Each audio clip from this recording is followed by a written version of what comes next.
What will you do with Jesus Christ? This is the most important question that you and I will ever answer. Regardless of your view of Jesus Christ, it must be acknowledged that there is no one like him in human history.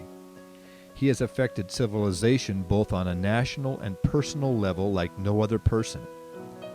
There is an abundance of historical evidence that provides us with a description of who Jesus is and what he has done for humanity. First, Jesus is a man of history.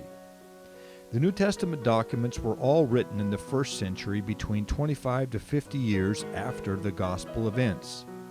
They provide us with foundational primary eyewitness testimony regarding Jesus' life and ministry. These documents are trustworthy and reliable historical records. There are also other first-century historical sources that provide confirmation regarding details recorded in the New Testament.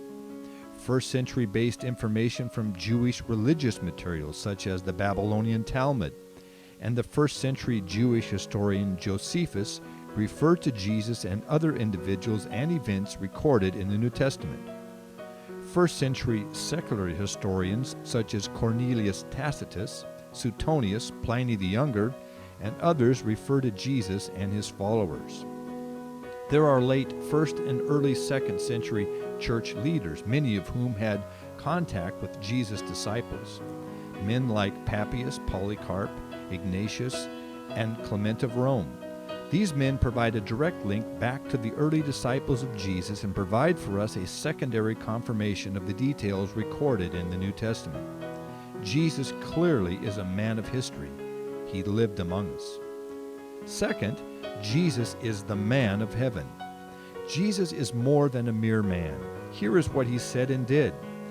Number one, Jesus claimed that his words would never pass away. What mere man could claim that? No one has ever spoken words like Jesus Christ of Nazareth. His words have had the greatest impact of any person in all of human history. Number two, Jesus Christ claimed to be without sin or human failure. Number three, Jesus claimed to be one with God the Father, and to see him, Jesus, was to see God. 4, Jesus was worshipped by men and he received their worship. Number 5, Jesus said that he was to be honored in the same manner as God. 6, Jesus claimed that he was to be the judge of all men. 7, Jesus predicted his death, that it was not by means of human intervention, but that he would freely lay down his life and take it back again by the resurrection.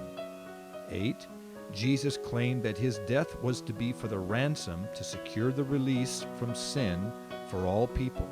He came to seek and save that which was lost.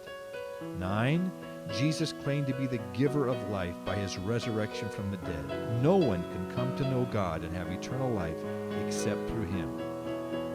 If what Jesus says is true and he is who he claims to be, it changes everything.